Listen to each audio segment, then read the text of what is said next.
Halo sobat-sobat review sekalian, jumpa lagi dengan gua Om Bagus di sini. Halo. Jadi psikologi sendiri memang salah satu jurusan yang sangat digemari oleh kalangan-kalangan baru, khususnya generasi Z, dan gua sendiri juga secara personal itu sebagai insinyur suka sekali dengan psikologi, sehingga itulah yang membuat gua memutuskan untuk ambil kuliah psikologi sarjana. Gua sendiri sebagai mantan orang HR yang mengerti soal rekrutmen dan juga psikologi itu merupakan, kalau di perusahaan itu kan banyak usernya adalah orang HR.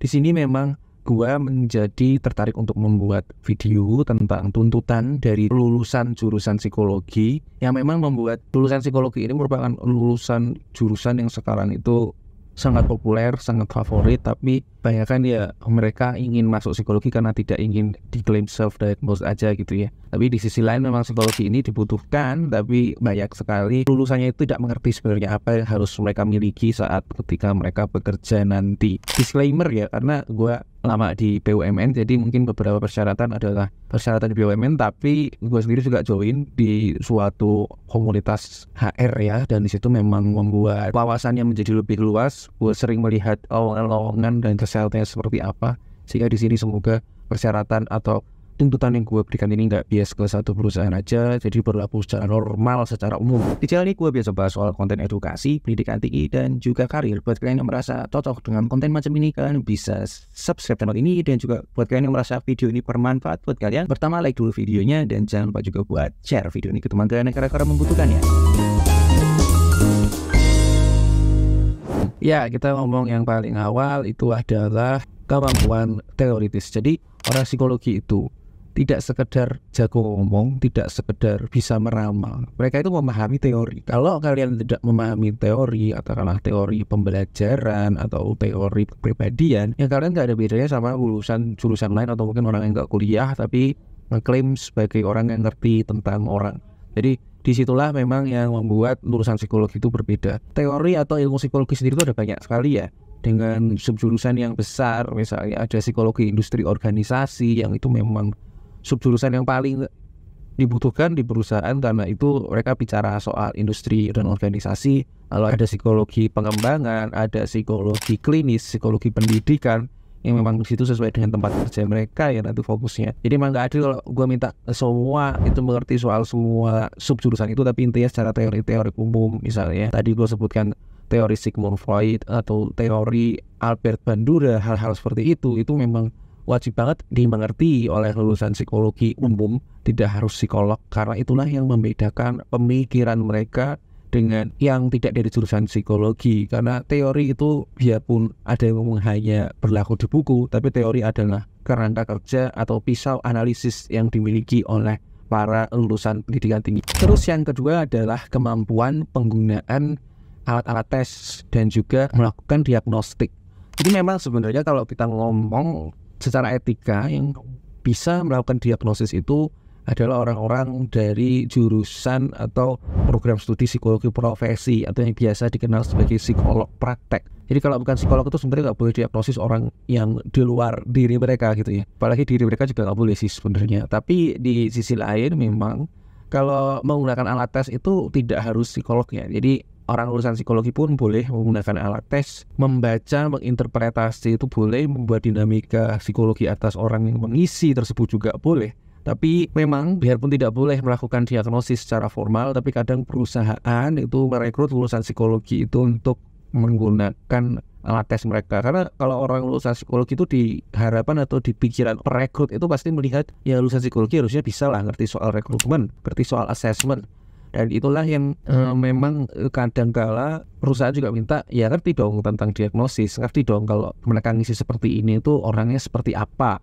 Ya di situ memang ya kalau for internal use ya jadinya nggak masalah kan ya, memang jadi ya boleh-boleh aja. Jadi memang secara etik ya harus praktek psikolog profesi dulu, tapi secara internal use dengan disclaimer sendiri ya akhirnya mereka diwajibkan untuk juga bisa mengerti interpretasi dan diagnosis. Ini berlaku internal use ya, kalau yang di rumah sakit misalnya psikolog klinis itu kalau belum punya lisensi psikolog ya bisa dipidana karena itu ngawur kalau seperti itu di luar kode etik dan melanggar hukum. Cara intervensi juga memang lulusan psikologi itu diharapkan seenggaknya bisa dan mengerti cara melakukan intervensi. Iya, tidak sampai intervensi atas misalnya depresi akut yang memang sudah klinis atau ADHD atau hal-hal yang memang sudah disorder tingkatnya itu.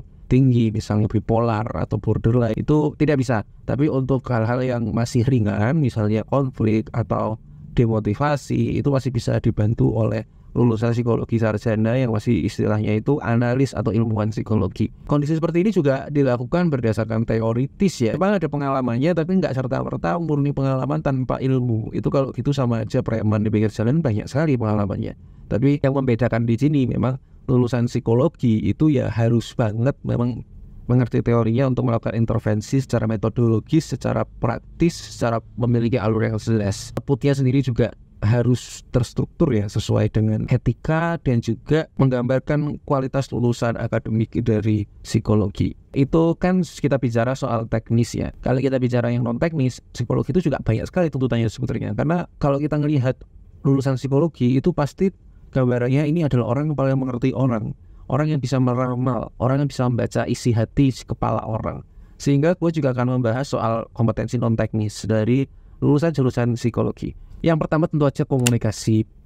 Itu harus ya, komunikasi aktif, komunikasi pasif. Orang psikologi itu kalau menyampaikan informasi itu harus jelas, dan dia harus bisa mencerna informasi yang ditujukan ke dia secara murni, secara utuh, tanpa pengurangan, tanpa dilebih-lebihkan, tanpa bias. Karena memang orang psikologi itu mempelajari soal bias. Jadi kalau apa yang dipandang dia atau apa yang menjadi opini profesional mereka itu bias, itu kan aneh sekali. Dan orang psikologi itu penting sekali untuk membangun rapport ya, atau kepercayaan. Karena memang orang psikologi itu, entah psikolog praktek atau ilmuwan psikologi, itu kan memang jasa mereka itu digunakan atas dasar kepercayaan ya. Karena memang satu persatu itu bicaranya orang sendiri bisa diinterpretasikan berbeda dengan orang satu ke orang lainnya. Sehingga ketika memang analisisnya bagus, ya tentu harus diliputi dengan kemampuan membangun relasi. Penyampaian juga harus terstruktur sehingga bisa membangun atau memancarkan orang lulusan psikologi yang memang sesuai dengan gambaran atau lebih dari ekspektasi orang-orang. Selanjutnya itu adalah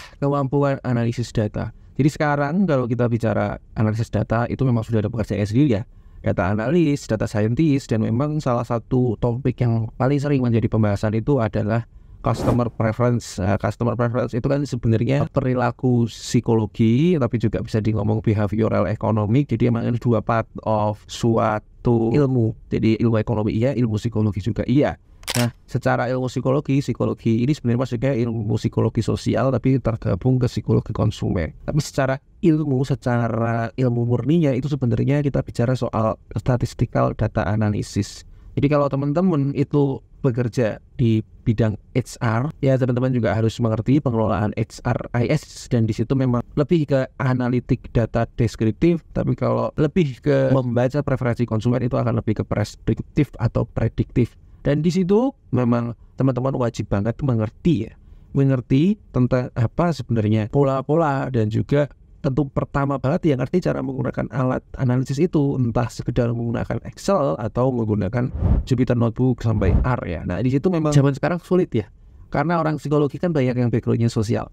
Jadi mereka sudah nyerah dulu dengan teknologi yang katakanlah teknologi terbaru atau teknologi yang waktu zaman kuliah mereka bahkan mungkin nggak ada. Tapi kalau urusan yang baru, ya itu harus mengerti soal ini. Seenggaknya ngertilah Python dasar, apalagi sekarang sudah ada ChatGPT yang menggunakan data analisis modul. Jadi seenggaknya mengerti penggunaannya itu sangat penting sekali ya. Karena memang kalau teman-teman itu tidak sekedar, kalau percaya tidak menjadi konselor atau psikolog yang memang harus punya lisensi dulu dan kerjaannya itu lebih ke one person intervention, ya teman-teman akan banyak berusaha dengan data. Jadi kalau tidak mengerti cara menggunakan tools analisis data, itu akan fatal sekali untuk karir teman-teman. Kemudian ada banyak sih sebenarnya soft skill, tapi yang perlu gue sebutkan itu adalah kemampuan untuk terus belajar. Karena psikologi, biarpun psikologi itu merupakan ilmu yang sangat tua, tapi dengan perkembangan teknologi saat ini, suatu pekerjaan psikologi, apalagi yang bukan psikolog profesi atau konselor, itu akan cukup berbahaya kalau teman-teman tidak mau mempelajari hal-hal baru. Karena analisis data dan memberikan penelitian psikologi itu sekarang sudah cukup mudah ya, bisa dilakukan oleh bantuan AI. Jadi kalau teman-teman sendiri tidak memahami tentang bagaimana cara belajar dengan baik dan semestinya, biarpun teman-teman lulusan psikologi yang mengerti psikologi pembelajaran, itu akan berbahaya untuk masa depan teman-teman. Karena banyak sekali sebenarnya cerita psikolog praktek yang tidak pernah belajar dan jadi omongan di lingkungannya, atau bahkan jadi bahasan di organisasi profesi HIMSI gitu. Itu memang momok sekali untuk seorang lulusan psikologi tidak mau belajar.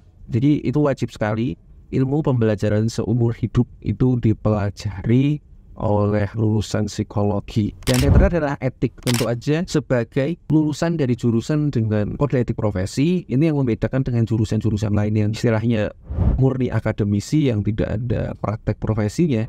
Tentu kalian harus tunduk pada kode etik profesi. Disinilah yang membuat teman-teman psikologi, biarpun bukan psikolog praktek, itu dipercaya dari awal. Kalau teman-teman tidak punya etik profesi, ya usah kuliah psikologi aja, tinggal baca-baca buku self-help atau buku How to Win Friends and Influence People, itu cukup, nggak perlu sampai kuliah psikologi. Jadi teman-teman lulusan psikologi harus memegang teguh kode etik profesi, karena inilah yang membuat lulusan psikologi itu dipercaya oleh masyarakat dan pemikirannya adalah lurus, tidak bias, sesuai dengan data, sesuai dengan riset.